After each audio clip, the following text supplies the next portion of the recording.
but don't worry about it. Just get this right. He's going to ask the first question, which is by Christian Pulisic. Phone's muted. It'll be a good start. Am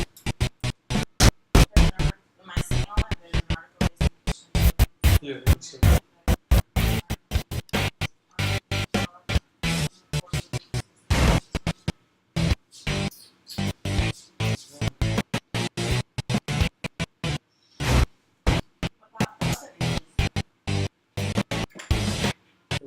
We gotta get this thing off. We gotta get both these things off. Let's just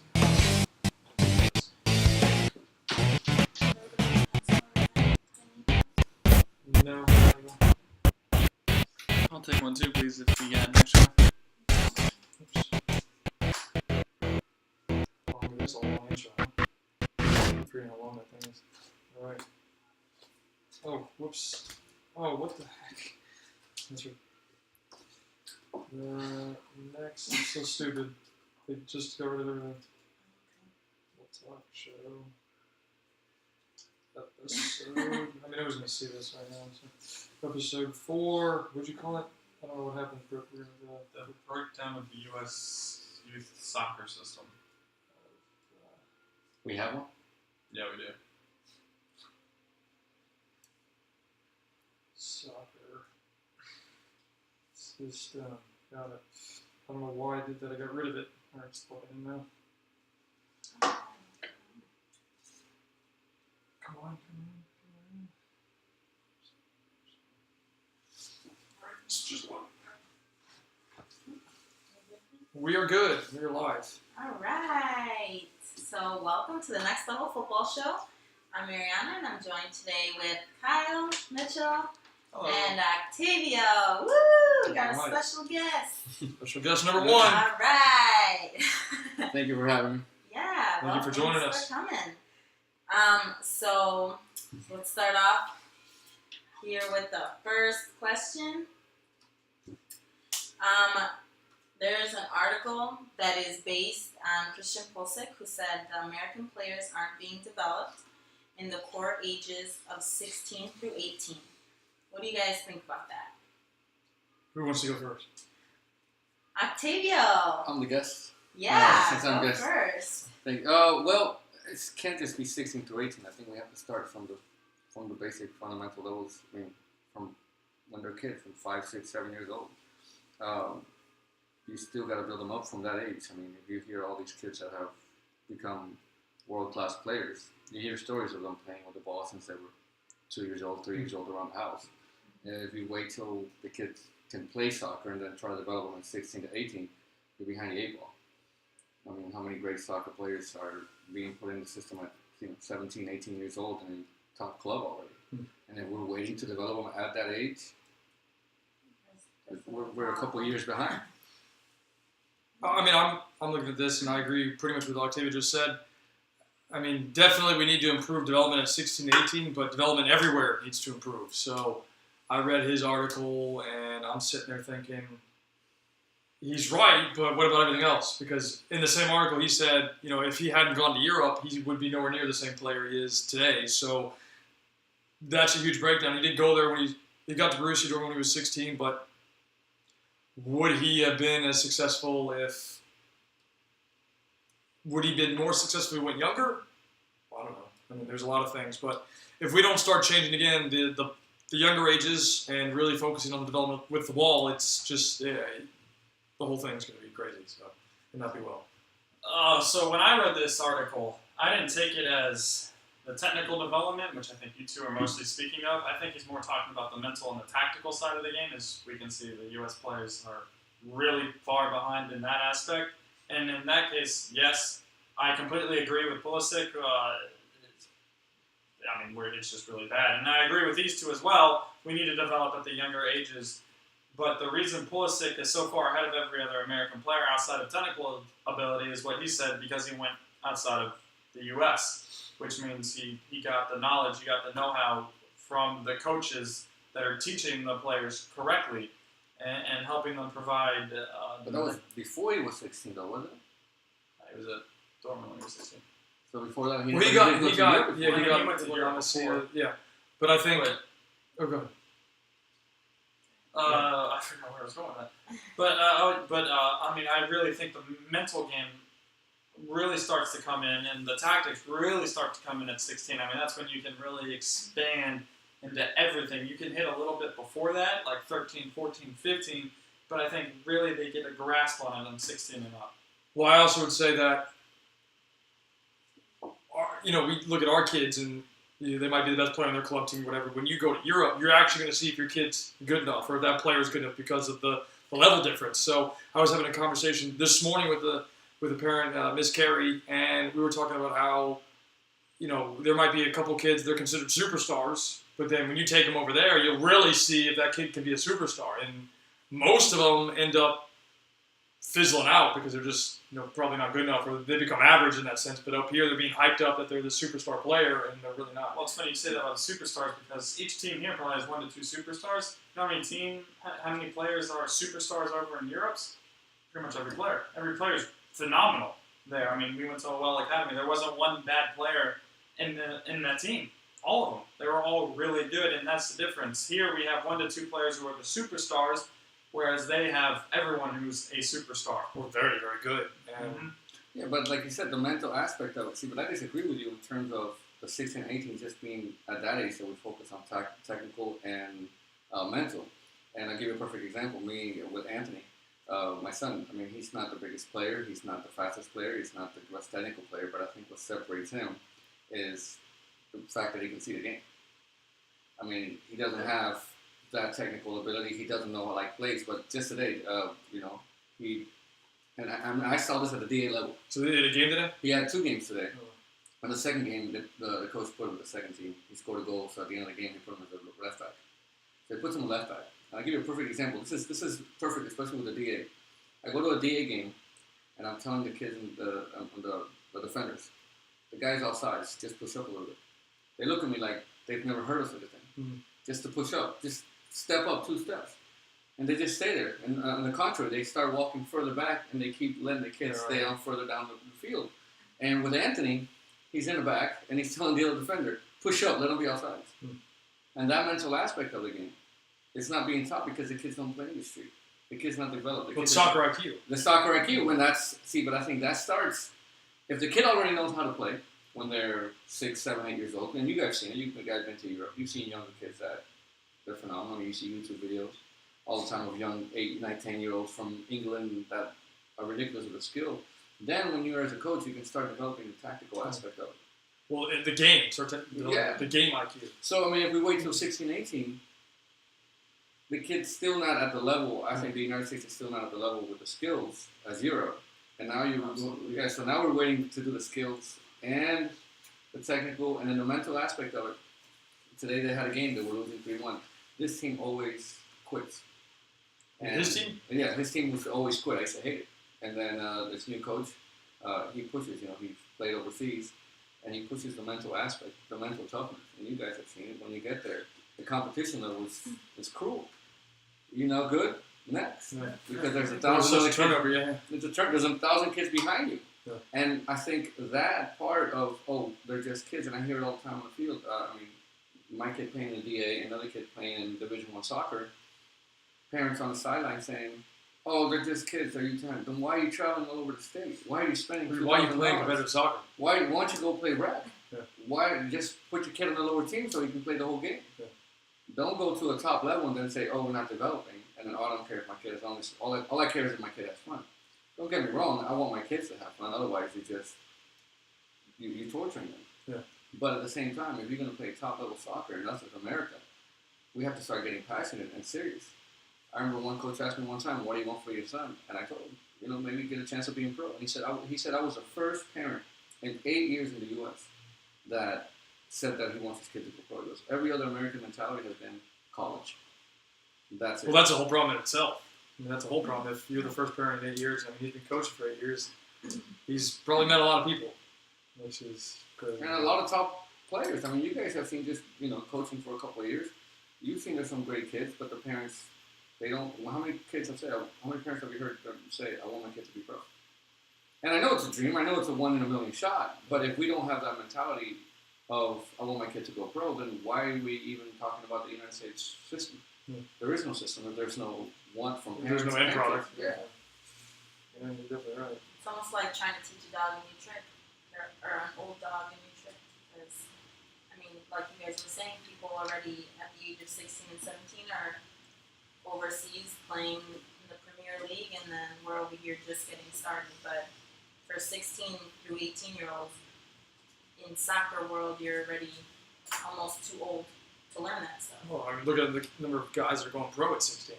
Exactly. I mean, you're looking at just just imagine how much a kid could learn playing against the best youth players in the world.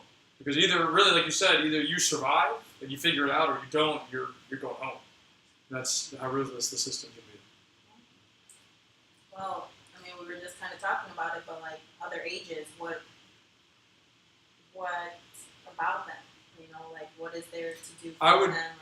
I would love to see like a pathway or something for our young kids, let's say 9, 10, 11, 12, to have an opportunity to go overseas to Europe and actually play against more international teams. So then you could see it. I mean, I remember when I went to France and we just weren't even close, just to the level of their players. And it's like, I think for a lot Is of it physicality? Is it technical ability? Or is it, technical game IQ had nothing to do with physical. Those guys, they passed like this. It was like tick tock, How tick old tock. We played 06. And they were small. So, too. They if we weren't- wait till they're 16, 18, that's too late. I mean, you played again, and that wasn't even like a top club. It was Regional club. a regional club. But they did have 13 of the 16 players being scouted by pro clubs. Okay, but I mean, That doesn't mean much though, because but it's still being scouted. Yeah. But what I mean is, that's a younger. That's what 11, 12-year-olds, those, yeah, 11-year-olds, Yeah, 11. and you like It you was said, phenomenal. the game IQ is different. Yeah. I mean, Oh, that was just not even close. so if we wait, what are we gonna do? Just develop and then teach them how to play? Oh, you want me No, to I do that? mean, no. Pull a check. What do you think? Well, here's the difference. I'm not talking about game IQ. I'm talking about the mental fortitude. You get knocked down, you get back up, you go, right? So I think what he's really referring to is when he's 16 and they're playing for Orlando City DA, for example. They shouldn't be. They need to be playing for the Orlando City Pro team, and they need to have that mental fortitude of I can do this, I can go in. If I get hurt, I'm going to come back again. And I think that's really where he's going with this in a weird, twisted way. At least that's the way I took it, right? I don't think he's really his basis is the game IQ. I think everyone has that from the age of, every good player should have that from the age of 10, 11, 12, 13 and up. I think you really see it come together though at 16. I think that's when you get to see their true game IQ start to fold. You can teach an 06 team to spread out and tick-tock, you can do that, but I don't think an 06 team can truly understand everything about the game. I don't think Oh, they're not old enough. exactly, that's what I'm saying, and I think that's what he's saying here, where he's 16, that's when they need to understand, that guy went forward, all right, I need to slide in. When they're 06 or U13, I don't think they have the mental capability of being able to recognize where they need to be, when they need to be there. Well, why not? I just don't think they have the mental capacity to. What do you mean? It's just like going The to school. brain's You always got growing, right? but you got kids that are 15 years old going Yeah, to but high at the school, same college. time, you're not going to teach a 13-year-old to do calculus. Yes, there are kids that actually. Yeah, there are they're- some who excel, but the average kid, but they're not. think of it Okay, as so a that's the soccer point, player. right? The average soccer player is going to be able to do everything. But that's sure, the you'll thing. get some that stand out. We've been shooting for average, right? Like that's the problem. American, we've been shooting for just kid to go pro, not this excellent, and that's what it takes. The passion. How many hours of soccer do you watch? How many players do you know? You guys. Like professional? Professional. All I How do many- is watch soccer. I mean, that's it. That passion is instilled within you guys, right? Whenever a kid plays FIFA, you guys move the formations around like it's so easy. I can tell you right now, I grew up here in the States, and I can tell you 3-4-4-3 defense when it comes to American football. And I can tell you why you put the screen. I mean, at 11 years old, why you send a man in motion is to see if there's a blitz coming, to see if it's man-on-man coverage. So I don't think that. I think what happens is we spend so much time on the technical aspect of it that we don't have time for the other stuff. And the other stuff's supposed to be natural. It's supposed to be the kid's supposed to know how to. So wait, you mean that So at Anthony's practice, he's getting technical training. Is that what you mean? Or are you talking about? Yeah, just the basic passing, technical. I mean, the coach doesn't have. Okay, so time. passing and moving. Yeah, passing, moving, but in terms of that mentality, hey, listen, if he's doing this, you should be pushing up. How many times do you see still kids bunch up? I mean, it's. Yeah, but it's to be shouldn't fair, you see that overseas as well. I mean, at a young age, kids are just naturally they're going to punch up because their brain can't handle the spreading out or whatever's the next thing in line. Where if the guy's making a run diagonal, you got to cover his spot, or vice versa. It's the kid can't always be thinking at a certain age that far ahead. Not that far. Well, like think about this. We'll take Anthony. He, in my opinion, he's not old enough to understand, for example, body position. Mhm. You know, obviously Yeah. we've talked before about looking and stuff. He probably looks a lot, but he could also, as he starts getting older, he's gonna have to look a lot more. Like I showed you that Oh, like article. the video with the Xavi? Yeah. Yeah, with Xavi. He's That's looking. constant. He's yeah. always constantly looking, and that's what makes you're playing one step ahead, Yep. right? But my point is the basic fundamentals of knowing how to play soccer. I don't think are in the U.S. Oh, it's not. Oh, it's It's not. not. I It's agree. not. It's and I think that's the problem coaches have, whether it's DA, whether it's GCF, whether it's ECNL, whatever level of coaching, whether it's rec. I remember in rec, parents want the coaches, oh, why don't you do passing drills? The kids can barely dribble. Happened to me. How can the kids don't use their left foot? I see it today. The kid would rather steal the ball and try to shoot a terrible shot with his right, rather than let it go and let the other kid shoot it because he can't shoot with his left. I mean, I was coaching a team in Virginia once, and I had a parent come up to me. She's like, "Why are you not teaching the kids where to stand on the field?" And I'm like, "Have you not seen that our kids can't make a 3-yard pass, let alone control it?" So yeah, I mean, it's. Yeah. So, I mean, the technical aspect of it, then you have the fundamentals, the game IQ, and that's always going to change. I mean, how many different systems you see coaches, they implement it in Spain, it's that TikTok, and then you got the American long run. Yeah, but here's home the run. thing I think he's referring to is the average player needs to understand at 16 almost every system a coach is going to have. And essentially, I think for example, if you get rid of, let's take Tottenham Hotspur, if you get rid of Mauricio Pochettino right now and bring in, let's say, Jose Mourinho, I think the players will have not an immediate understanding of the way Jose Mourinho plays, but the basis of it. Oh, but then that's how coaches get rid of players, though, right? Because, he can't play in the system. Or because he doesn't like the way he plays in the system. And because they don't want to learn the whole thing all over again. So that's next level stuff. Now, the argument is Pulisic an average player? Pulisic, an average player now. He's not, right? He's an above average. So what was his life like growing up? Constantly playing, parents that have passion for soccer. Pushing him to be the best, yeah. Pushing him, that pressure is there. Well, the other thing I wanted to add is, also by the age of 16, you're really starting to see if somebody can play pro. And I think that's something we haven't even talked about yet. Is like by 16, you're going to know if the kid, whatever, is good enough to go play professional soccer, because he'll probably start getting first team opportunities, even if he's not at a pro club, and they'll start getting that breakthrough. If they're not, then they won't get that chance. So that's something else. That's a huge thing that I think we haven't even discussed yet. So anybody going to open that one up?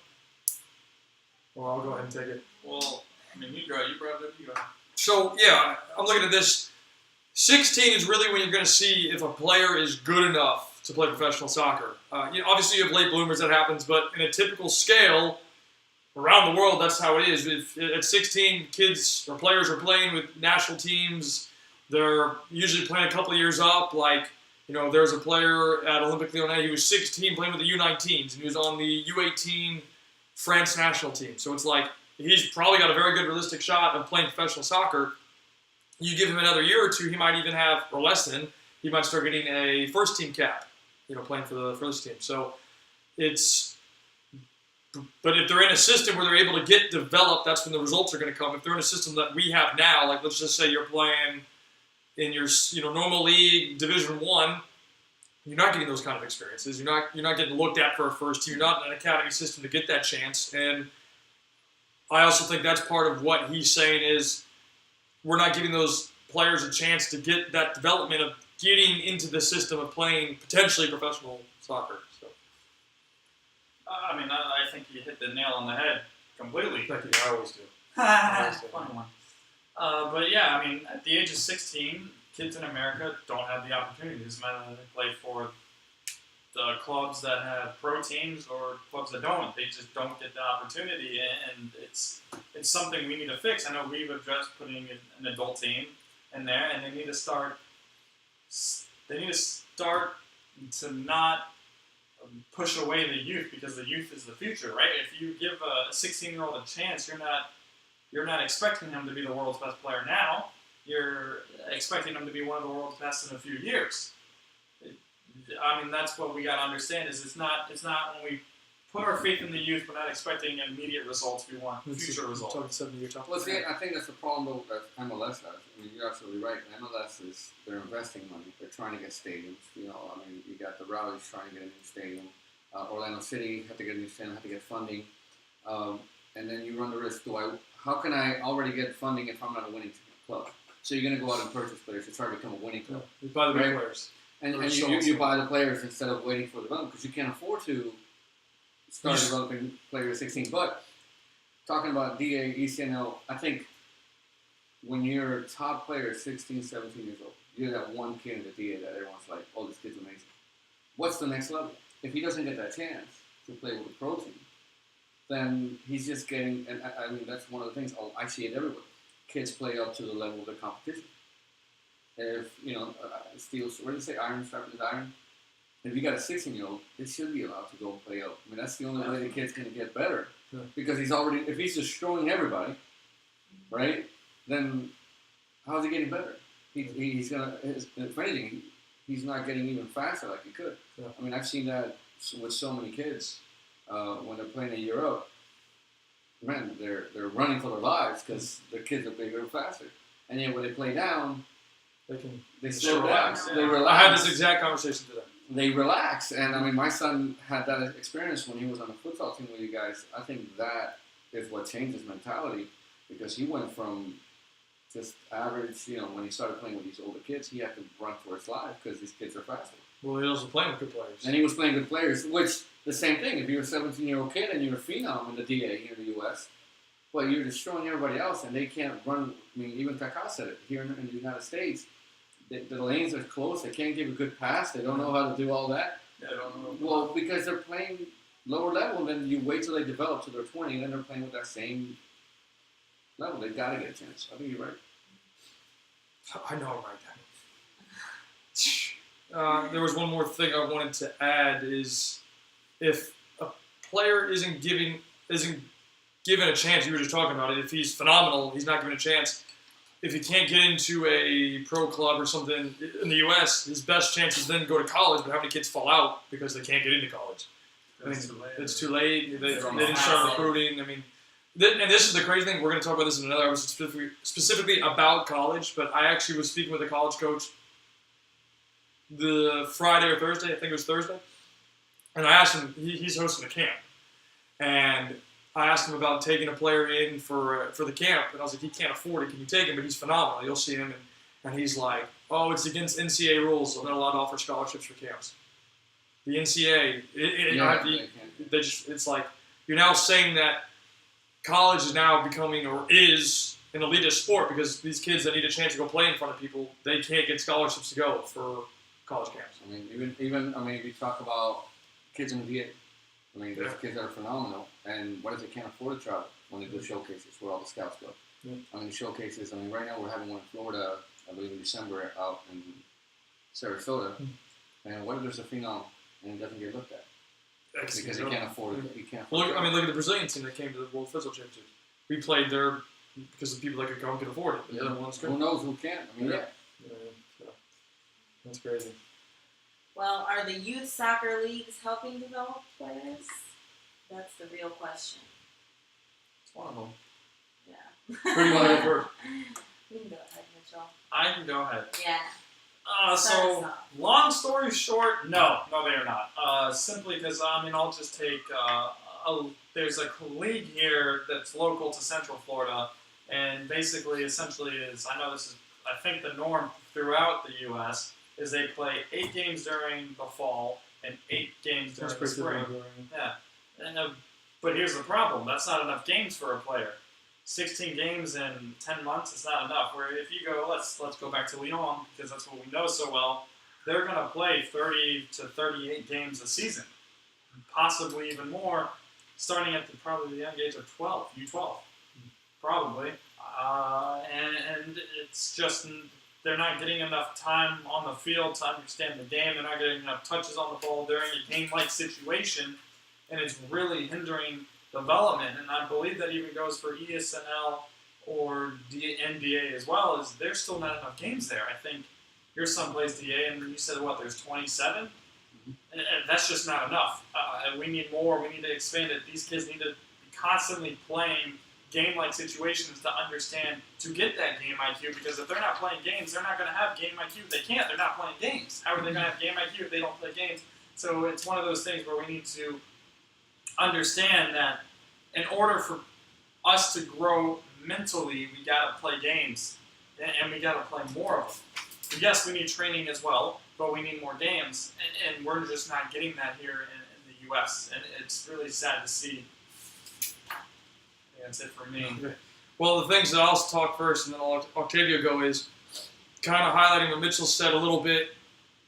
Pretty much anywhere else in Europe, you're going to see a schedule from August to May. Now, some places will take a small Christmas break and stuff, but, in America, like Mitchell said, we have 8 in one season, 8 in another season, but they play the whole year from August to May. Like I said, maybe a week or two off for Christmas, whatever it is. And they're playing 30, 38 games. So with our league, like Mitchell said, 16. Now when they start getting older, they start adding a little bit of some of the tournaments in. So for example, Olympic Lyonnais U19s, they would play in the UEFA Youth Champions League. So they were going out to, this last year they were going to Turin for Juventus. They went to, what did he say? I think they even had to go to Ukraine to play Shakhtar. So you're talking about they're now getting those kind of pro experiences because they're following the pro team. When they went to those games, they played those games during the group stages. When it came to the knockouts, they had a different schedule, but it's like those are the things that our kids aren't getting something like that. I mean, even with tournaments here, which we're going to talk about here shortly, is the tournaments are good, but I don't want to get into too much about it. So forget that for a second. But again, it's from August to May. They're a whole time they're playing once a week, and they're not playing 2 or 3 games a weekend. It's the whole year. It's similar to what we have in the U.S. with 10-month contracts, so to speak, or 10-month seasons. But it's not broke. It's not broken in a sense of you play for 3 months, stop for 3 months, then you play again for 3 months. They're continuously training. They're continuously playing, and that obviously adds up to a big, big difference. Honestly, with the local league that we have, the one thing I do like about it is that they break it up into different levels and tiers. Because there is some, if you go to Division 4, it's basically rec. Division 3 is rec.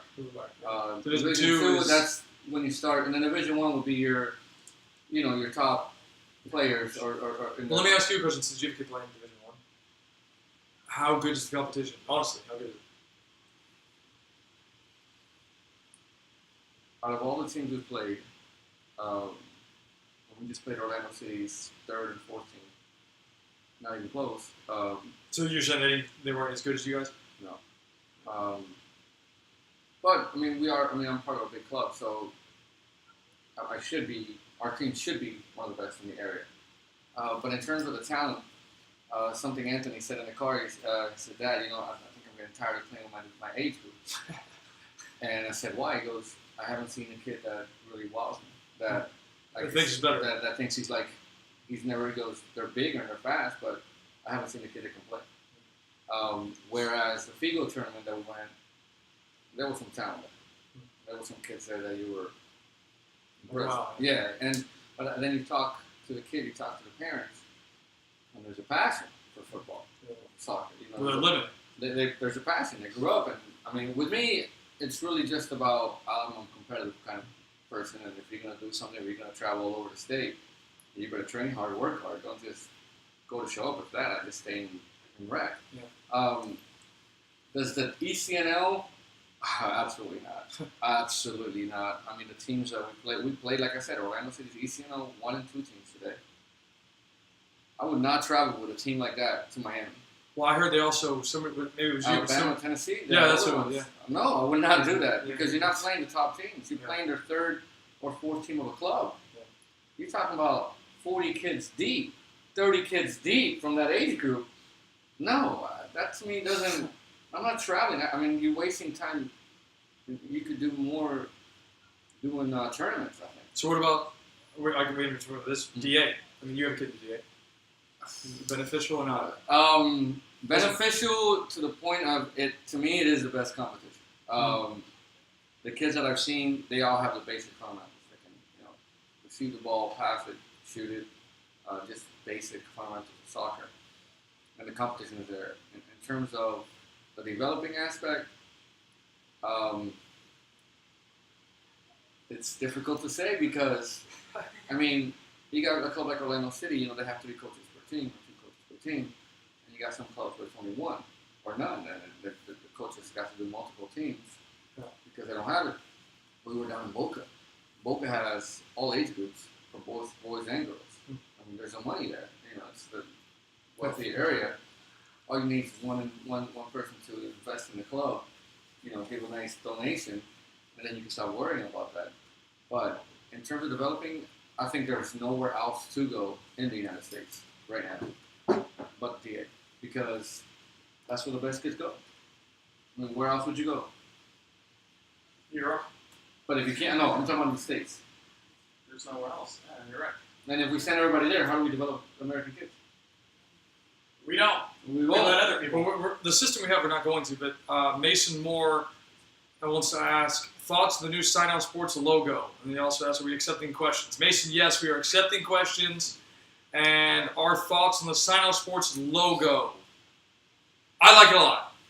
So I think it's really cool. It's soccer oriented, and that's what we do. So, and then of course we're in the business of developing next level soccer players. So I think the logo goes along very well with what we do.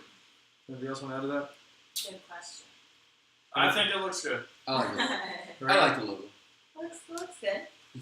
Yeah, that's All right, going back to this, I just had a few more things to add. So yeah, even when clubs take that winter break, like Kyle said earlier, they're still training. They're not going to stop training. They're going to keep training. They're going to play scrimmages. Well, even the kids are out there playing on their own. Not all of them, though. Not all of them, but the top ones specifically. But I mean, even the bottom, even the amateur ones or the regional clubs, they still train. They still go out there. They still train. They may not have to be able to scrimmage because they may not have the kind of money that, let's say, Lyon does, for example. But they'll still be playing for sure. And here, the season ends, November 5th, really? And they won't start training until February? Yeah, maybe January if you're lucky. Yeah, I mean, that's crazy. I mean, that's 2-3 months that they're going to be missing of training because there's no games. So we need to add more games, and clearly not training is not the right thing to do because even though their season starts in August, their preseason starts July. Sometimes late June. Yeah. And our preseason starts, mid-August? At best? Yeah, I mean, I just spoke with Walter Friday, and all the academy kids, in fact, Futsal Mouth, they had to be back July 21st, I believe.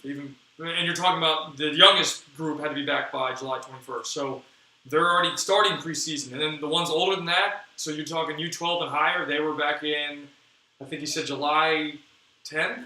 So they're getting almost a whole month of practice before they even start competing. And that's a big difference. So they get a month off, maybe a month and a half with May, but they're playing the whole year. So games are definitely necessary. Now, the one thing I wanted to say on top of that is they're playing serious games.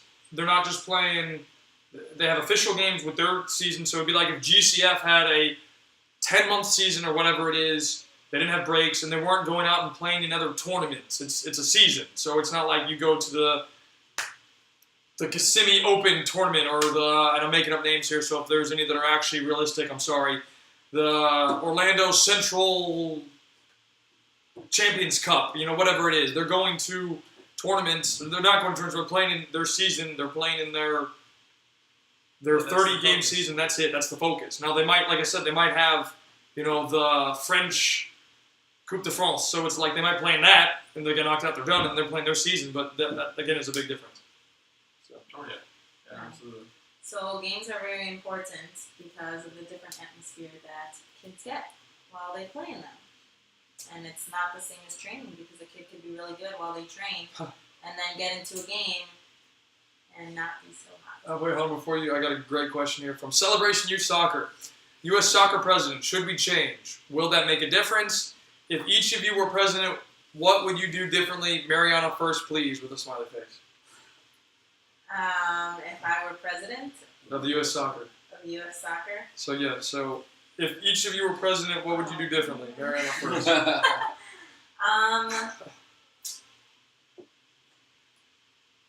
I'm not sure.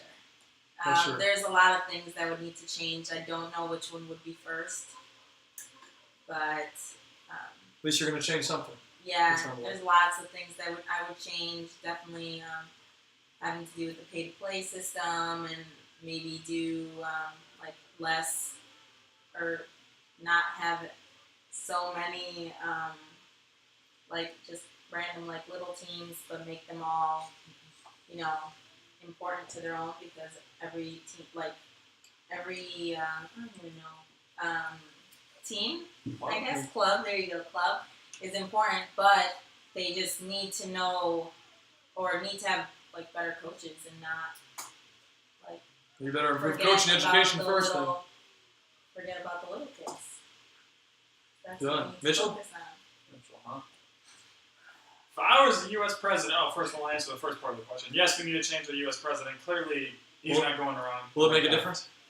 Will it make a difference? That's the second question. Depends who they Change higher. it to- or Well, no, who it should we is- change, and then will it make a difference? Well, yes, we should change. The only way it makes a difference is if the new president is a good president. If he keeps doing what the same old last president was doing, it's not going to make a difference. Will it improve a little bit?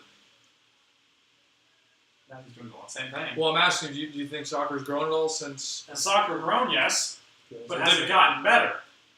No, why? Because of president or Well, it hasn't gotten better because the president hasn't necessarily implemented the right things or added the right things, right? So I should just be president. That's funny. Mariana for president of U.S. Soccer. So U.S. Soccer president Mariano Ortega, Vote for 2018. me.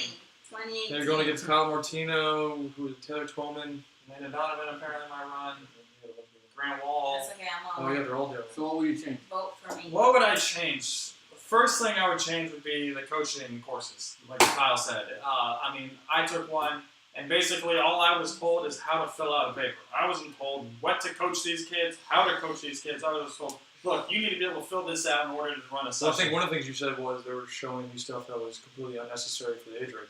Yeah, I mean, they were showing me, basically the age range was, I think, 7 to 9.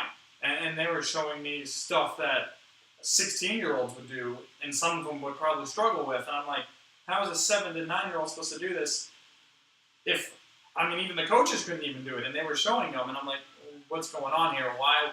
Why would you do this? It doesn't even make sense. Like there was one I got shooting or something like that. I'm like, why would I ever teach a kid straight off the bat how to shoot? At 7 years old, I wouldn't do that. You wouldn't teach a 7-year-old how to shoot? Not right away, heck no. Maybe years down the line when he's 10. I think for right now, at a 7, he can shoot fine. I don't think there's an issue with that. I'll just tell him, put your toes down, shoot with the laces, boom. That's Holy what heck, he needs to know. Mason's throwing a lot of questions at us. Wait, we haven't even gone through this Well, one. I know. I'm just saying, more questions to come in. So let's try and hurry this up. All right, I would add adult teams for sure. I would change our pay-to-play system. We need to somehow implement compensation for formation. And Well, did you hear about what was it, DeAndre Edlin when he was at Seattle, and then before he went to Seattle Sounders? some little team tried, some They little club tried to get compensation, Yeah. and then U.S. Soccer didn't back it, I heard so about they it. got screwed Uh-huh. in that sense. Yeah, So but they that's- completely U.S. Soccer could have backed compensation for formation, and they decided not to. They could have backed it. And Well, the problem this is was they have to go Well, through the system, right? They have to, because he's paying to be developed. It's not they can't develop him and then get paid for it. He's paying the club to develop him. So I understand why U.S. Soccer said no. Now I don't agree with it, but I understand why they said well, yeah, they were paid. they already got paid. They could have set a momentum thing in there. They could have, for sure. So let's let. What I would change, will it change anything? No. Doesn't matter who the president is right now. I think this is a fundamental passion for the game. Now, I mean, If it you were really president- is. There's a passion. There's got to be passion. And that's the only way it's going to change. I think, honestly, why American soccer has changed, it has gotten better. Is it at the level that you guys want? No. But has it gotten better? Absolutely. But the mentality is still winning. And it's not about passion, about playing and, oh, look at the pass. And they don't have that in American culture right now when it comes to soccer. It's about winning. Everybody's upset that they didn't make the World Cup, right? But can anybody tell me, like, oh, did you see that one play where he That's missed one of he the had a questions goal? that were asked too. Right? Where's that one play that he missed a goal? No. The one thing that I would change, because at the end of the day, any sport is a business. Whether it's the NBA, whether it's the NFL, and it all comes down to money. Right? You got to compensate clubs for developing players and giving them to a club. So when they sign pros, Yes. Even if right there's now, compensation for formation. if right now, for example, CYS, right here, celebration, you guys help develop a top 8-year-old, and then all of a sudden the kid, you guys make him to the phenom. If you guys go to Orlando City and say, we got this great kid, because that's the way to go pro, right? Right now, the only way to go pro is either Tampa Bay Rowdies or Orlando City. Well, maybe if you go to Miami, with Lauderdale's, right? They still. But they're not yet. They're not that, right? Oh, But my point is, if you guys have this kid in CYS, if he plays in this club, and then you guys go to him, to Orlando City, say, hey, we got this great kid, and the kid ends up signing a contract pro, they should get funding to CYS for that kid. the development compensation for Or formation. any kid. I mean, that way, where else the money going to come from the coaches? People paying for it. Yeah, they're probably But right, that's my point. But parents don't want to pay for it because parents don't. You're not going to like every coach. Well, You can they're have not- a yeah, you can have a top-notch coach, but if your kid is not that good and the coach is like, hey, listen, I can't put him in there because he doesn't play. Oh, my kid's a striker. No, your kid's a mid. No, your kid's a defender at best, or goal. or a goalie. No, your And if you're kid's paying like- $2,000 to Orlando City or another top club, and the kid's not getting PT, you're gonna get upset. Well, in my opinion, I don't know if you're done, but I would say we need to take the focus away. You kind of highlighted it, but take the focus away from winning. Put the focus on development. And I think if I was president, that'd be the first thing I would do. You have to, because if we don't start focusing on the development of the kids, we're never going to compete with soccer. So that's a big thing that I wanted to instill with Sign Out Sports is anything that we do, it's in terms of developing kids to make them better soccer players and better people. So if you're not developing kids, they're not going to go anywhere. I mean, how many people are paying tons of money at whatever club they're going to and they don't see results over the course of a year? I mean, you've talked to me before about how you might be, before, not even now, but before, how you're looking for different things because you're looking for something better with a club. And you don't get it. If nobody has it. Doesn't matter where you go, nobody has it. And that's the first thing that I think we need to change right now is focus the youth on the development of the kids. If that changes, then everything else can slowly start changing. But until then, if we don't change that, it's never going to happen. We're going to be in this vicious cycle of, But that comes from the parents. well, it goes for everybody. No, I mean, I think the parents and the kid, well, yeah, you're right. It comes for everybody, but that passion, that training, that development, how many kids don't want to do football? They don't. They don't. How many kids don't? They want to do what? How many times It's I a see, scrimmage. when I see kids practice out on the field, they're always taking free kicks. Or shooting free kicks. That's all they do. I don't see them do touches. And, I don't see them do fundamental basics. Juggling. Oh my God! And Anthony's club. I mean, he's a goalkeeper. Barely touches the ball. He juggles better than most kids. Why is that? Well, I forgot. because of the fundamentals. Yeah, but who gave him that? Himself. No, you guys help him to develop those basic foot skills. Yeah. But that's from them. That's from you guys. That's from me as a parent. Yeah. I mean, those two things have to come together. Yeah. I mean, me being a teacher, it takes everybody involved, the parents, the kid, and myself. You can be the best coach in the world. You can be the best player in the world. You can be the most supportive parent in the world. If the kid doesn't want to play, doesn't want to practice, he ain't getting better. Right? Yeah, no. If Sorry, but I mean, how many? I have people that come to me all the time, wanting to get their kid trained or whatever, and it's like, they come to practice and they look like this, and it's like they don't want to be there. They're there because mom and dad made them come or whatever, and I tell parents this all the time. I'm like, I can train your son or daughter, but it doesn't matter if they're not ready to put in the work because I can show them everything. Mitchell can show them everything, and it won't make a difference until they show up and they're ready to go. Like I trained this kid yesterday, and he was doing toe taps with a smile on his face. He just liked he liked training. And he literally, the whole time, he's doing toe taps, going back, he's breathing, he's like this, breathing heavy, but he's enjoying it. That's the Patriots. You know, they've won what 6 Super Bowls in the NFL, right? And they said that. Oh, the New England Dynamos. Yes, yes. Okay. But one thing the coach said after they won the Super Bowl, he goes, "Everybody's already 2 weeks ahead of us for next year. You have to enjoy the process. Some kids just want to be already there. Parents already want to be there. They're not enjoying the process, the steps. It's like going to school. Yes, It's literally like going to school. and you got to put in the work. But then in lies the coaching. If you have a coach that doesn't, but not just the aspect of the game. I'll be honest. I mean, right now, I've told you time and time again, Anthony's coach, the mental aspect that he's putting on the kids is phenomenal. The pressure. And not every coach is like that. I mean, some kids looking how they're scared of cow because you're expecting the kid to push himself, right? I mean, that's what if I was you, you'd expect that. And some kids, they need just to pat them back They shy away. and so many times, parents are like, oh, you know, like I said from the beginning, oh, it's just I just want my kid to have fun. Well, then why are you spending $2,000 traveling all over, and then you don't care if your kid, you know, practices well, comes in on time, does all those basic little things that you need to do better. Practices outside of his training. Outside of practice, that's what it takes. I want to give you guys a funny story. So, after you left today on the field, this parent came up to me. He's a baseball coach, and he goes, "Hey, I want you to train my son. I've seen you for a couple weeks. I just kept, watching your stuff, and I want to train you." And I'm like, "Okay." And we started talking about training for. He's like, "I coach baseball. People when they come to my practice, he's like, I told all my parents, team practice is not where you're going to become good."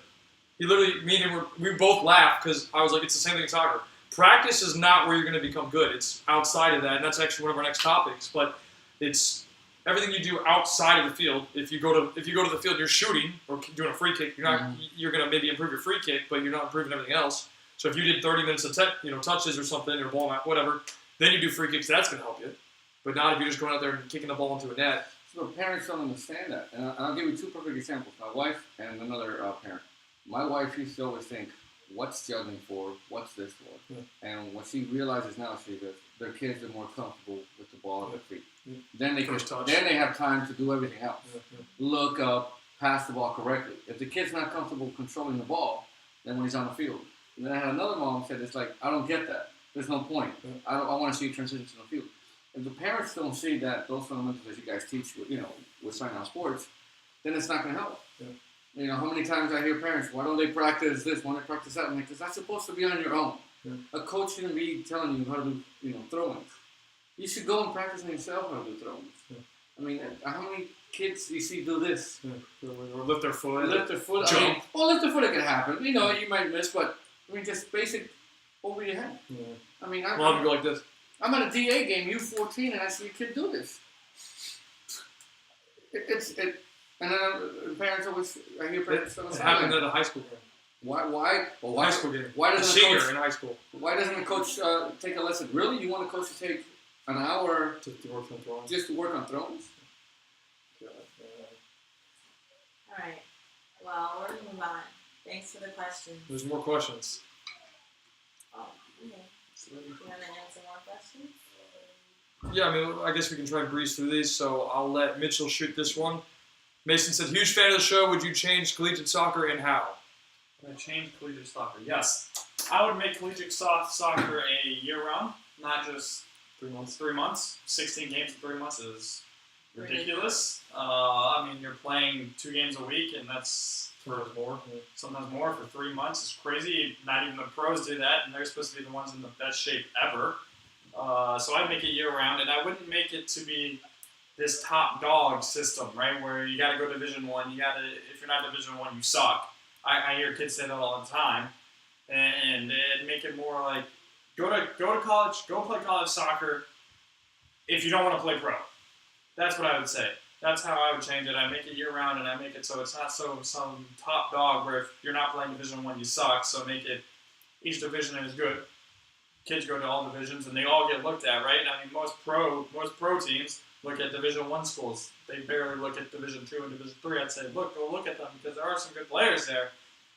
And it's true, there are. And so that would get rid of, and I would also get rid of how high it is, how highly regarded it is, right? It's like Octavio said, parents go, oh, I want my kids to play pro, or not play pro, play college soccer. Well, that's too late. I'm sorry, it's too late. Too late. All right, and then the next question is, there's two more. We'll try and breeze through these real quick and get back on it. Who takes the blame for the U.S. men's national team absence in the World Cup? Coach, president, or players? Everybody. Yeah. Absolutely everybody. President, big time. Coach, big time. Players, big time. I mean, I just still remember that picture. You see the picture of Michael Bradley and Diageo getting carried over the waterlogged pitch on the side? Did you see that? Mm-hmm. So, like, one of the coaches had Michael Bradley on his back, and he was walking across the standing water on the side of the field at the Trinidad game. He didn't walk through the water. He got carried over the water. I mean, if that doesn't tell you entitlement, that's... I mean, I get you're a professional and you might be worth a little bit of money and stuff, but it's... It's not like you can't get a new pair of shoes tomorrow. or wear your second pair that you have, or whatever. So it's just shocking. But let me see here. And the follow-up question to that was, who else to blame? President Big Time needs to go. If we don't change that, we're, like we just said, in trouble. We'll still be in the same horrendous cycle. And the players are not good enough. A lot of them, and I had this conversation, I believe, with Mason, is that 9 of them are still on the roster from 2009. That's a problem. If you look, I mean, look at Germany's team that won the Confederations Cup. I mean, the 23 and under. They were all essentially Germany C&D's team. And they won the Confederations Cup, which is, the pre-tournament to the World Cup. So it's pretty crazy. And then the final thing, real quick, from Jarcy is, do you believe that only education, the youth, but also parents in sport and its opportunity to make a difference in youth soccer? Yes, yes, yes, yes, and yes. Education is the most important thing. The amount of people I've talked to, and I'm sure Octavio can attest to this, is parents don't have the best understanding right now of how soccer actually works, the pathway it works, how to get from one place to another, the importance of certain things like we just talked about in terms of developing fundamentals versus developing something else. Doing a free kick. I mean, I watched practice last week where, two coaches were in 2 different practices were doing kickoff plays with U12. A kickoff play? U12? I don't either. But, it's one of those things. Why are you doing that? Why aren't you giving the kids the ball, learning how to play from the back? Or, so. Is that boot mentality, and how do you develop goalkeepers if you just tell them to boot it all the time? The pathway, parents ask me all the time because my kid's in DA, and I mean, you guys know me. I'm always involved in the next level for the kids. If somebody tells me my kid is good, because that's how I started. I put Anthony in rec. Everybody said you got to go to competitive. He did great in competitive. They said you got to go to a bigger club. Went to a bigger club. Oh, your kid's got to go to DA. My other son's in DA. How do I get there? I met you. Developing the basics, the fundamental skills. But how do you develop the kids to get even better? And for what? What's the purpose? What's the outcome? Yeah. Is it just to have fun? Oh man, no, I wouldn't be doing this. What? No. You mean you wouldn't be no. having one day off a week, if that? Yeah, no, I'm not. I love, my reward is watching them play. I love that. To me, just sitting there watching them, cheering for them. That's my reward. I enjoy it. However, would I have to go to Miami for it? Would I have to go on these tournaments? Stay What about, play? didn't he just come back from Texas? Texas. Would I send my kid away to Texas just for them to have fun? No. The sad thing of American sports, and this is why when people say you have goals of your kid want to play pro. If my kids within a year and a half went from rec with the training from you guys, and I know you guys do good work, but seriously, they caught up what kids have been playing since 4 or 5 years old. Yeah. Anthony was 8 years old, and in 2 years, I mean, let's be honest, he's probably one of the best kids in Central Florida. I mean, but his age group, he is. Mm. Noah doesn't play on the field. Probably played 5 games in the field his whole life, and he goes from rec to DA in a year and a half with your training.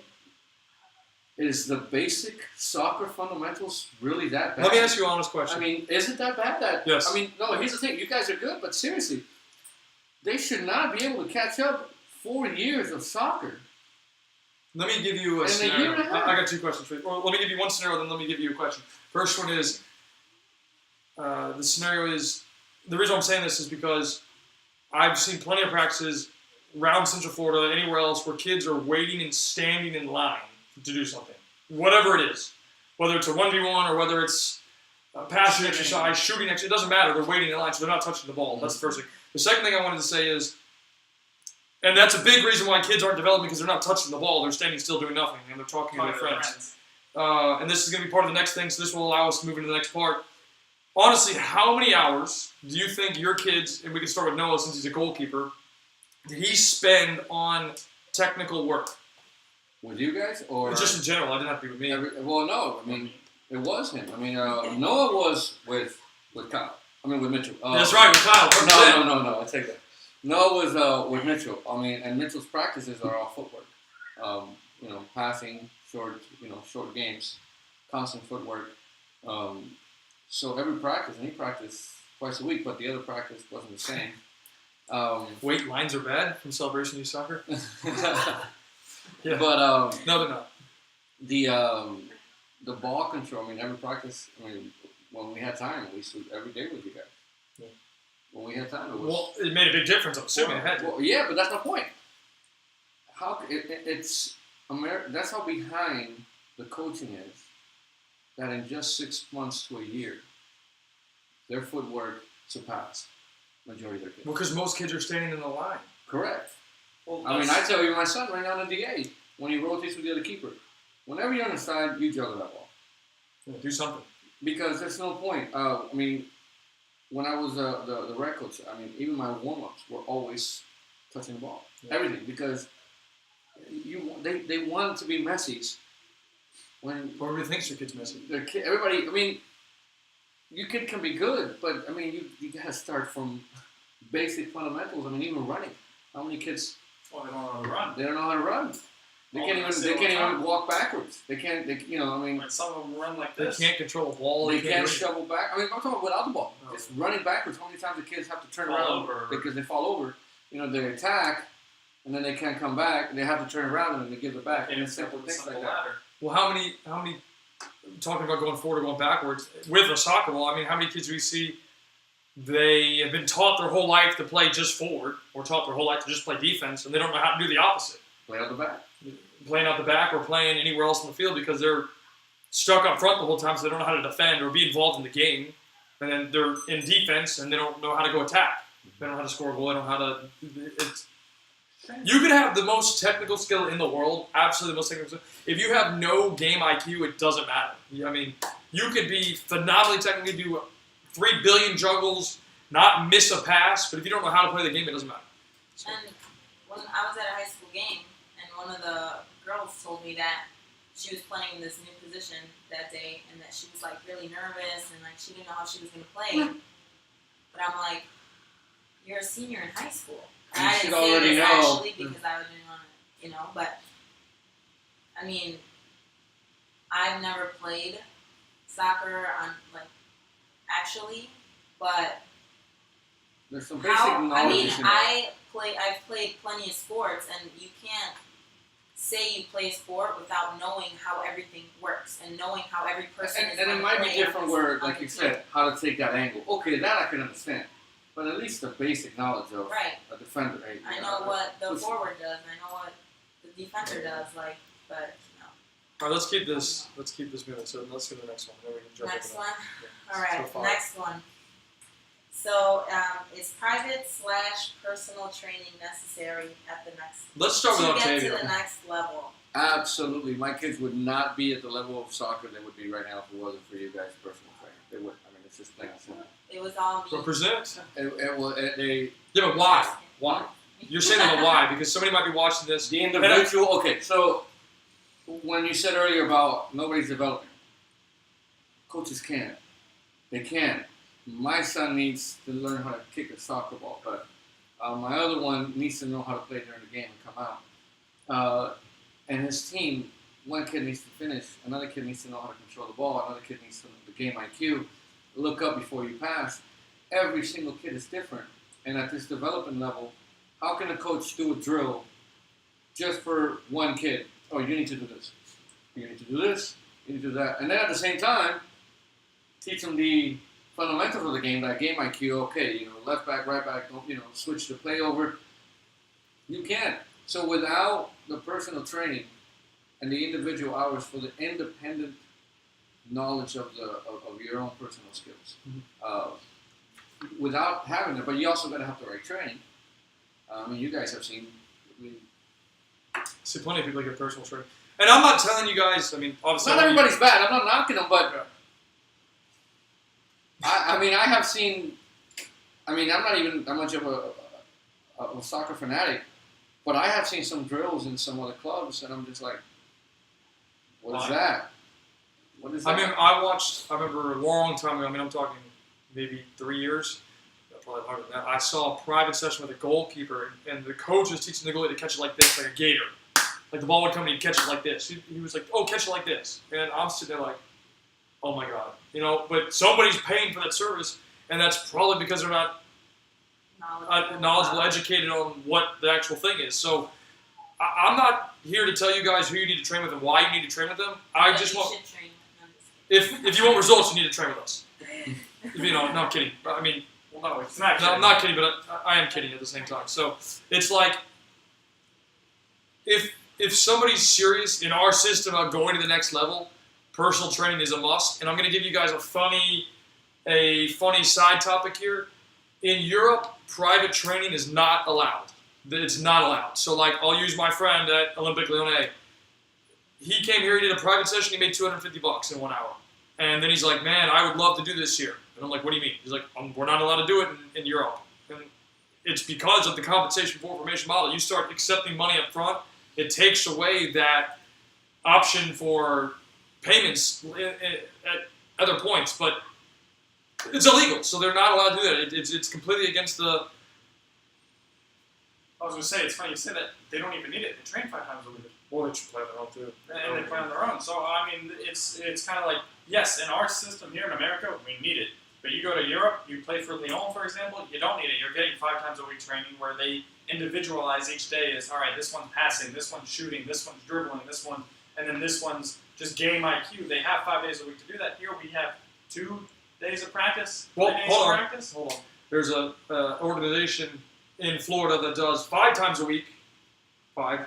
And even with the younger age groups, I've talked to people, and they're not getting, ball mastery or personal development type stuff. Yes, so they should be. I had a kid on my team who was training with me, became one of the best U9 players in the Central Florida region by far, and now he's with that organization, like you said, and he's now coming back to me for training because he's not getting the other stuff. All he's getting is just the passing. But they're going 5 days a week. But they're going 5 days a week, exactly. So it's not how much you train, it's how you train, right? Well, so, both. You still yeah. gotta train. You still gotta put the it's hours in. not always how much you train. You Correct. gotta have both. You gotta do it right. The phrase practice makes perfect. I think Perfect practice makes permanent. Whatever I you agree. practice, if you're going out and shooting against the goal for 10 minutes, you're practicing your shooting, but that's not going to develop your overall game. It's what you do at the practice that's going to develop you and set the kind of player that you're going to be, the precedent that you're going to be, the mindset that you're going to have. See, I mean, if you bring it down to what Pulisic was saying, Orlando City, I remember the article I read with Kaká, and he said, the American IQ, the mentality, it's not the physicality, it's not the size, it's not the speed, it's not the strength. I mean, we got people that can juggle, we got people that can dribble, but they don't know how to play soccer the right way. Oh yeah, they don't. So They don't know where to be, when to be. they don't know where to be, when to be, how to open up the lanes. That aspect of it is not there. Well, kids aren't being taught it. No. But I mean, because by the time you're 20, 25, that's when they make pro, right? In America, yeah. In America. I mean, in America. Well, it's usually like 22. So, if you come here from another country where, there's certain aspect that I don't even know, when you watch, I mean, you can just see the game when you watch a Premier League game, when you compare to watch it to a MLS game. Miles. Mike, there was, today, there was a pass that Alexis Sanchez received in front of the goal. It was such a hard pass. And yet, I mean, it goes unnoticed by the regular eye. It just looks like it's a hard. But I mean, the fact that he killed it right in front of the goal, First touch. first touch, and was able to shoot it. That How would many- happen. I'm glad you bring up first touch. How many places? Obviously, you do simple passing exercises, right? That's first touch. How many people practice actual first touch training? But in terms of different aspects, like I remember I had your kids come to one of my practices, and I'm serving long passes like 40 yards in the air to Anthony. Has anybody ever done that since? I do. I mean, I do practice that with them because I see it in the game so many times. The kids are afraid to use their foot because they don't know how to do it. They know what's going to happen when that ball hits that foot. It's going to go flying the other way. And that's what I practice with them all the time. First because touch. He's shorter, and they don't allow heading, right? I mean, that's another That's a whole aspect of different it. But even then, thing. okay, let's say you can use your head. Yeah. You got to be able to feel comfortable with it. But even let's say you're in the wrong position, or you have instead of doing it Wrong off the techniques, chest, yeah. Sanchez, he takes it off the chest right there. He ain't gonna snap the score. Oh no, you gotta be able to do all Right. that. That's what I'm saying. But I mean, that first touch of the foot. I mean, if you feel so comfortable with your legs, and that's when all the foot, the Technique. ball mastery comes in. You're comfortable with the ball. And my wife sees it now. She goes, you can see it with Noah Anthony. I mean, Noah's not. I mean, he's not compared to anything on the field players, but compared to other goalies. Yeah. Well, you said you can do how many juggles? What was it, like 70 or something? Yeah, he got up to 90. 90. There's plenty of field players that I know that can't do 5. I've seen it. I mean, my son. I mean, it baffles me. These kids say they want to go pro. The parents say they want to go to the A. They want to go to the next level. I'm like, how many can you juggle? And they don't see that, and they always, oh man, how can Anthony hit with his left and his right? He goes, I tell him juggling. Yeah. Like, what But do you the right way to juggle. I want to make sure that's yeah, clear. the lock, The right way. yeah. I mean, I see a lot of kids, they'll juggle and they'll do with the toes. That's freestyle juggling. I mean, but you got to get to that level. Yeah. But if you could do that, hey, more than likely, we know a couple of kids that do that with the toes, with Venezuelans, and the kids are beasts. I mean, but that's kids that grew up from 2 years old Playing. every day on the street. But no, they don't. I mean, you don't have time unless you do it. I don't have time. And like I said, if me as a parent don't have an end goal of let's see how far they can go, then why am I doing this? I got 2 questions for you since you're here. You never answered the first part. How many hours do you think you've done of like technical development? Oh my God! Something to count. But listen, Honestly, how many hours? If you had to put a rough number. You got As a math teacher. I've probably taken off 3 weeks a year Just for training. just for everything else. So you're saying like 24 hours, 3 weeks straight. In a year. Give or take. At least an hour. Because sometimes it's 2-3 hours. So you're gonna average it out. But you're saying over a course of a year, you spent 3 full weeks. Or you saying No. I mean, we've not practiced. Oh. Probably 3 full weeks. I'll give it right now. We have a week off, and they're already wanting to practice. The Tomorrow kids, morning. They already want to practice. Tomorrow morning. See you And there. I need a break. I don't want to get burned out. Talking about burning out kids, I don't want to get burned out. So I mean, the sacrifice that we put in, and for what? I mean, I had one parent one time. He said, "Oh, I just want my kid to make the varsity high school team." Really? You want to go to Miami and Jacksonville once a week and spend all this money For varsity soccer. for a varsity soccer game? And parents think sometimes, what's this goal of your kid want to be pro? But if that's what it's going to take, the fundamental aspect with you guys, you have to. I mean, you got to put in the sacrifice. The kids, the parents, and you got to get the right work. I mean, I honestly think. I mean, I think you got to keep growing. No matter how good you guys get, what competition can you get them? And let's say you develop any one of the kids that you've been training. What competition are you going to get them? They got to go I'll somewhere play else. against them. No, I mean good competition. The last question I have for you, since you have your kids going out and playing all the time, where do you find the balance? Because you're going out 4 times a week. Where do you see the balance of technical versus, anything else from passing to game situation? Would you see? Where's the balance for you? Like, is it Okay, twice I a week, think- 3 weeks, 3 times a week? From what I've seen, I don't think there's no balance. You can never have enough technical. Because, like we stated, different coaches, different techniques. So, right? I mean, there's a game IQ aspect of it in terms of learning how to play. But if your coach doesn't want you to press, right? But in terms of the technical aspect, I don't think there's enough. I mean, how many times when you guys don't dribble for a while or juggle for a while, and all of a sudden you try to start, So, and There it's you go. tough Russ, to get back. Rusty. you get rusty. So I think that part of it. I mean, so many times you guys see a highlight video of Messi or any one of these players, and they're constantly, doing amazing things, and it never ends. I don't think the technical aspect of it, of coming back to you guys. I think that's what people come back to you because they'll do it for a while, they get what they want, they go away and they think, okay, I'm here. Well, that's the thing. We think we're here, and we don't understand it as a non-stop process.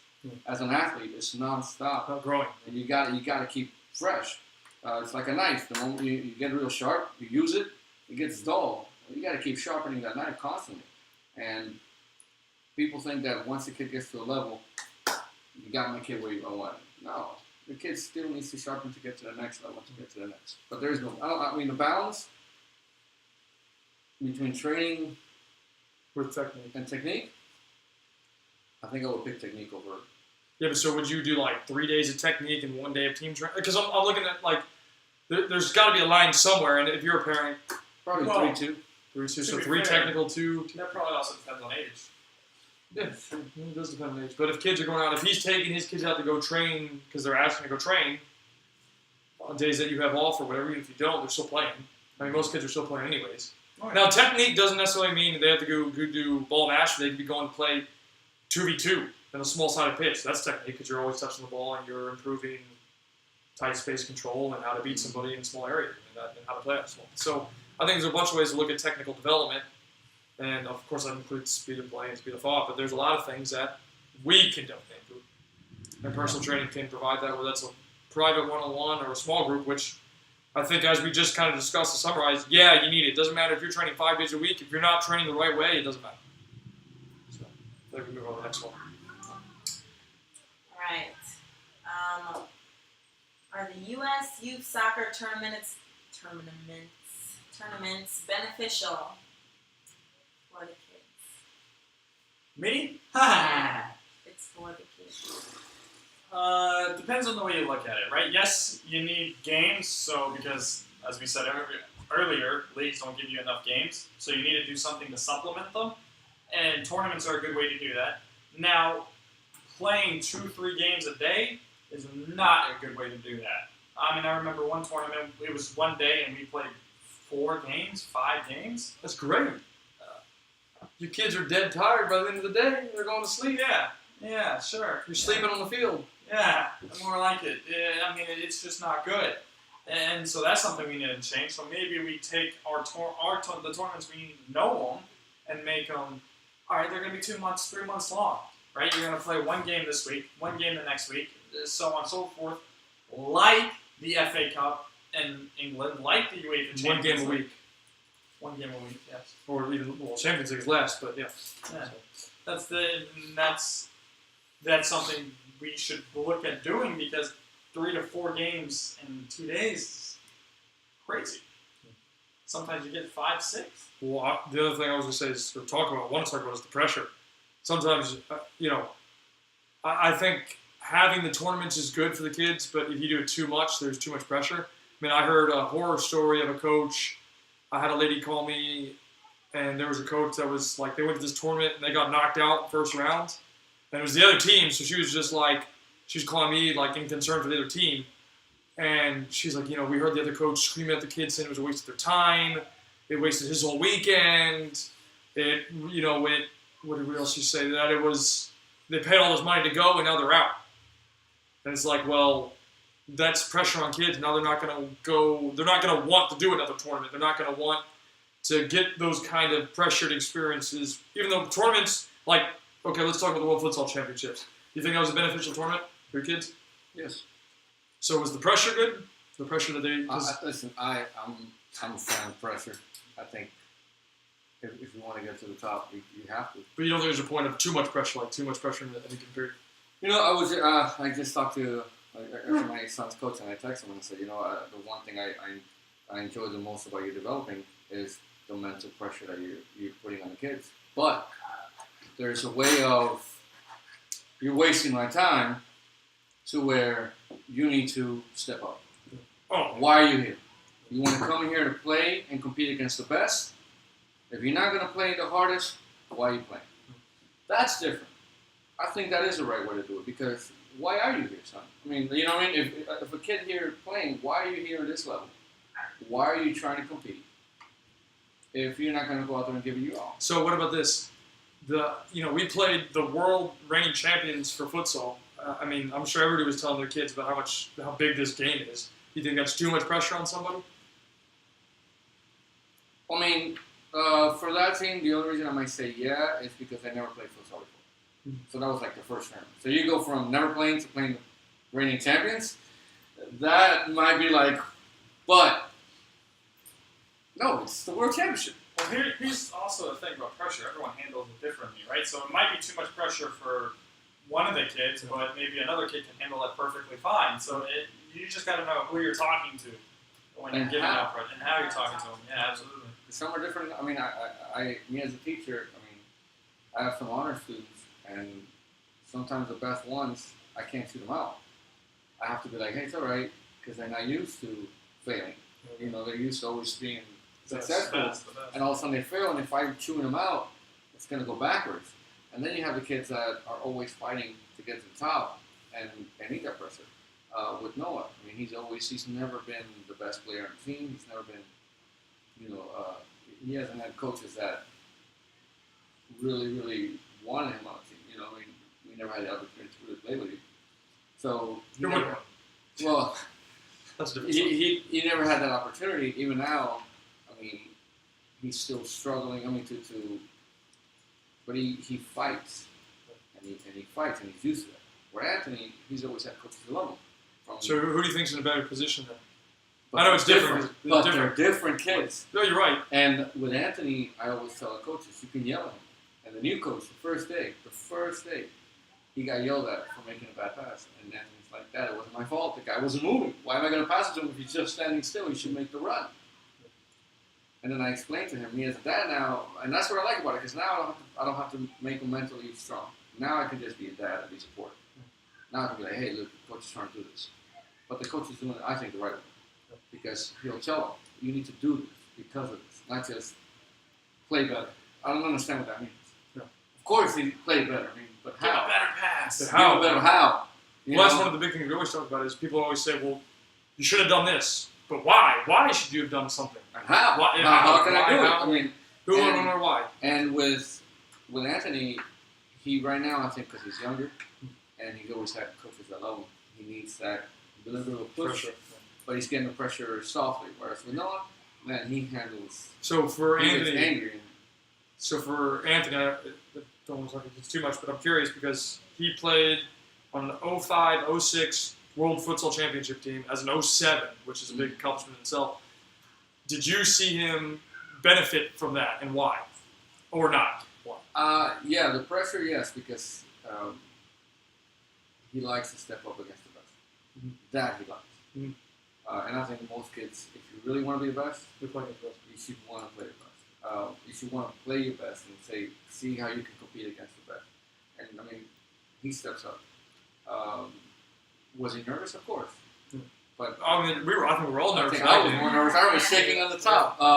And if it wasn't for that ridiculous goal. And like, well, but Noah's a goalkeeper. So like today, Anthony was playing great defense, and then he drops back, and the kid beat him on the right move, and he's running back to save his life, and you can see his face like, oh my God, what if I give up a goal? And all of a sudden, he went from laughing to like scared to death. Yeah. Whereas Noah being the goalkeeper, he feels that pressure all the time. So they're different. They handle it different, and you have to know as a coach, and the coach has to know. Not every kid you can chew them out the same way. No. I mean, they all have to be able to handle, being chewed out. But every kid is different. And I think pressure is good. But depending on the parents, some parents Don't like it. don't like it. Don't like it. All right, let's continue. Recreational soccer has been a hot topic lately for clubs, and what do you guys think about that? Like, do we feel I want to start. okay? So, I think recreational soccer has its place, and it's obviously very important because you need kids to start playing the game. Now, the thing that I really dislike, and I think I might have a solution, I hope I do at least, you guys can tell me if you dislike it or not, everybody, is that I don't like when people call it developmental because I don't personally. I don't see the development in it. Yeah, kids are going out and playing soccer. That's great. Soccer is great. That's what the kids need. They need to play the game, but they're not. 99% of them aren't training the right way. They don't get the right training in theory until either they get a private coach, personal coach, or they go play for a competitive team. Now, we all know that if you play for a competitive team, you're still, based on, again, the conversation that I even had today with that baseball coach, team practice is not where you're going to get the results. It's just not going to happen. You're going out there to learn how to play in a game. That's what it is. So when I see people, and this is all over the country, they call their rec program developmental. If you're not actually doing something to develop kids, to make them better soccer players or better people, or both, you can't call it developmental. It's a recreational league. It's for fun. That's the purpose of the league. Now, I think every club should have a recreational league, have a competitive program. They can now add a third division, whatever. Call it the developmental. So you got recreational, competitive. Above that, then you got something in between those called, developmental. And that's where you take kids that are maybe serious, you give them a chance to start trying competitive type environments, and you say, okay, we're going to play recreational games, you'll play in the rec league, but you can take them to go do tournaments. And I think that could be a good way to give kids a chance to see if they like playing competitive soccer, because tournaments are very competitive. And then you'll truly gauge to see if kids are interested in playing the game at a further level, because you'll see a lot of kids that play rec or played rec, then they go to competitive the next year. I've seen kids drop out because they don't like it. It's just too much. So there needs to be a big bridge, or there needs to be a bridge there for somebody to play. Do you guys agree with that, or didn't like it, or? I agree. Yeah, I think it's definitely a good idea. I think I don't have anything better, so I definitely think it's definitely a good step to take to help kids progress from recreational to competitive. I also feel like he's right. It's not developing players, the recreation league. It's just not. We need to find a way to do it so we can have better average players, right? So our average player now is way below average of everywhere else, specifically Europe. And so we can raise recreation, which, to be frank and not trying to be rude, is the bottom. Mm-hmm. So if we raise that level, that's just going to raise everything on top, meaning the average to the best, right? So if we find a way to start developing those players, we push everyone up and make soccer as a whole better, right? So you got to start from the bottom and go up. Yeah. It's got to be fun. Yeah. I think that's what developmental recreation should be, is that it should just be fun. Developmental for what? See, I think that's also, not every parent wants their kid to be a professional soccer player, or even a college player, or even, they just want to have fun and do something on the weekends. Yeah. I'll never forget when I was a rec coach, I had 3 parents tell me, I just want my kid to go outside. That's what they told me. But that's what it is. Some parents Like it. put kids in rec soccer to lose weight, to go outside, That's stop playing fine. Call of Duty. I mean, that's stop. fine. And that's And there's fine. nothing wrong with that. And you know what? It is developmental. But I think the difference is, when you guys say developmental, you just think developmental for the next level. And I just think they think developmental so they can play competitive or travel. So you soccer. think that recreation developed kids to play competitive? I mean, do you for American soccer? Yeah. Because So you think Yeah, Anthony was I mean- ready for do you think if Anthony? Let me rephrase this question. If you had do you Anthony think playing Anthony was developed by the rec? No. no, but I'm saying, do you think rec? Anthony started. He went from rec to Division No, Division 3. 3, so he's But playing glorified rec. he did half a season of rec, half a season of competitive, Mhm. and then he went right to Division 1. There you go. So, So I think that Division 3 helped him yes. big time. But that's the develop. I see what you're saying, Yeah. which it is. I mean, 4 and 3 should be developmental soccer. Yeah. But rec, I think, I wouldn't call it developmental unless you're a club that has Offers an outlet. developmental training. No, I mean it has an outlet to grow. Mm. If you're a smaller club and there is no top tier, why are you developing for what? I mean, Question? Compensation? Oh, wait. but I mean, if you're right up there with the big clubs in Orlando that offer like a DA or even ECNL, okay, developmental. We're going to help your kid to play, see if if he wants to and he likes it. But and not everybody wants to go to big pro or college or high school. Yeah, and there's nothing wrong with that. Yeah. If kids Well, are that's just what I'm out there saying. having fun, there's nothing wrong with that. They have rec ages from, like, Celebration Youth Soccer is rec from technically U2 all the way up to U18. So there's still kids that play. Now, competitive goes from, like, U9 to U18. So that's the there needs to be a bridge there, I think, where kids that are more serious, because there's plenty of kids that want to go play competitive soccer, but they need to try it before they like it, if they don't Yeah. like it. So, Or some don't think they're good enough, so they're scared. And they need No, something Anthony that was. Anthony was because you hear competitive. I mean, even I was. I'm like, oh my god, can my kid really play competitive? And when I saw what competitive was here, I'm like, what? Okay. And then even now, I see some Division II teams, and I'm like, or even Division I players, and you're like, okay, but I mean, that's unfortunately that's the state of America. Because the parents, there's a sense of arrogance of, oh, my kid's in the best team. or my kids playing competitive. Yeah, Yeah, I mean, imagine Orlando City when they have. I remember somebody told me they had 11 U11 teams. But you're playing for Orlando City. You could be in the 11th team, but you're wearing the Orlando City gear. I mean, that's a cool thing for the kid. that's definitely an arrogance factor, right? You're wearing the Orlando City gear. I mean, imagine when you go play Orlando City. Everybody's like, "Oh, we want to beat Orlando City," but it could be their, like you said, the 4th, 5th, 6th, 7th, 8th, 9th, 10th, 11th, 100th. no, but like when we played this team, the parents thought, oh, we could beat them, and I'm like, no, you're third, and people don't understand the number aspect of it. If you're a third team on a club, that's 45th. The kids are the 45th best players on that team. Yeah. You're not that. Or somewhere The United States is not that deep. I'm sorry, we're not that deep in quality, players. Yeah. players. I mean, even top clubs, you might have. I mean, honestly, whenever you see Division I teams, how many do you see there are 2 or 3 probably per team, right? That you mean that are good? That are good. That you would say, okay, he can play. Usually it's 2 or 3, right? Yeah. Oh man. All right, let's do the last question. Last one. Number 10. Yeah. All right. Let's get the other one. What can you expect from a club team? Cool. Just kidding. Depending on the club. So let's start with you. What can you what can you expect from your club team?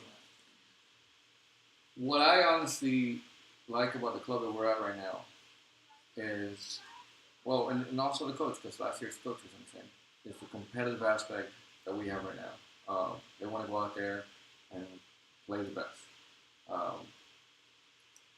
Honestly, I think that is one of the most important factors of developing players.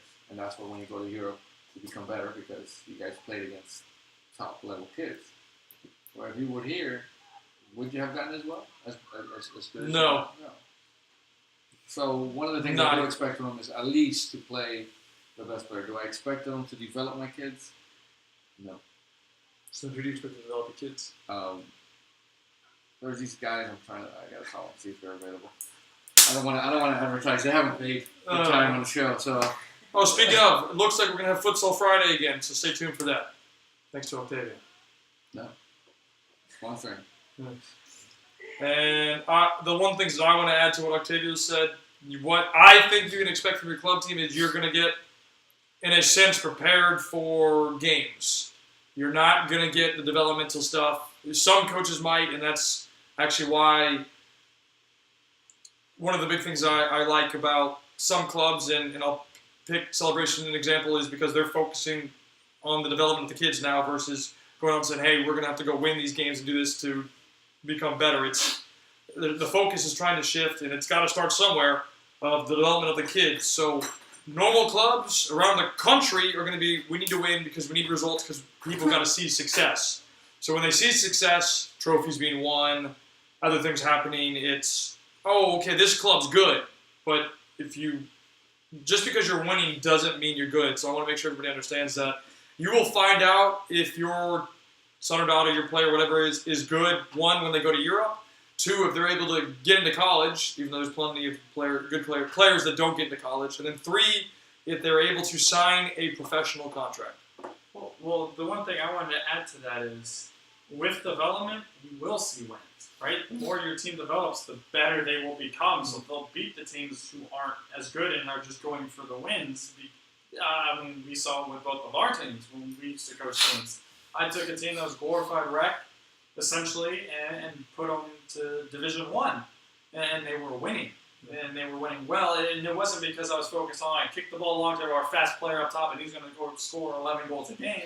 No, it was because I got him passing, I got him moving, and I got him to see where they need to be on the field and spread the game out. But that doesn't happen overnight. That is correct. You had to have lost, like I'm sure your team at the beginning lost, I don't know, 5 games in a row, or at least one game. We lost 2 games. To then the kids finally understand, like, oh, here I could have done this, here I could have done that, and then they start putting it in practice. That is why, like you were talking about earlier, we need more games. A question for you: do you feel like let's say after a game, are coaches that you see are they offering guidance to Anthony or Noah? Okay, no, Anthony, in this position or whatever, you should have done this instead of this. Anthony's coach, yes. Mhm. Because Anthony tells them what goes on with Coach Sheldon. But he's also number one on the team. Right? No, but it's not. He tells the guy talks to all players. There you go. That's what I was asking. Or is it just He Anthony? talk- or is it No, everybody? no, no, no. He talks to everybody on the team. I'm happy with the mental aspect because that's a mental part of the game. The learning, the teaching, not the drills, not that, not the skills. You should have done this. Why didn't you pass it? Anthony one game got chewed out because he was going for the hat trick, and you should take a shot. He should have passed it. He goes, "Dad." He told me to go for it. I'm like, "Are you gonna get a hat trick?" Or between the coach yelling at you for one play, you're winning 6-0. I'm like, if you're losing or it was a tight game, I understand. But sometimes you got to go for it. That's part of the fun aspect of the game. But he does talk to everybody. And what he says to them is instructional. There you go. Instructional guidance. Guidance. Whereas I've heard other coaches. He's rolling his eyes on this one. Well, it's just you need to take advantage of this. How? You should have done this. How? You should have run fast. You guys should. You have to take those opportunities. Well, duh. It's Kind of hindsight, it's right? any sport. It's any sport. It's life. But the learning of soccer is what could have I done? Oh, they were down a man. Open up. Make the guys tired. Make them chase. Because they're down a man. And it's going to open up sooner or later. But did he say that? No. He told them just take advantage of it. It's literally, you're saying this because I watched a high school game, boys' high school game.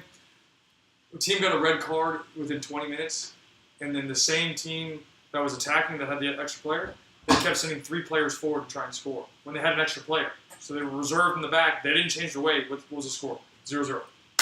Didn't change anything. And it was just like, okay, you 3 need to go score. Well, the other teams now, they're parking the bus. Yeah. You're not going to score. You have to have, momentum and freedom to change a game because of the situations that you have. But, so what you can expect is, maybe to you, finalize a voice. Yeah, you're going to practice development on What can I expect from my club? club team. What can you expect from your club team? Summarize it. That's what you would guess in the show. Competitive.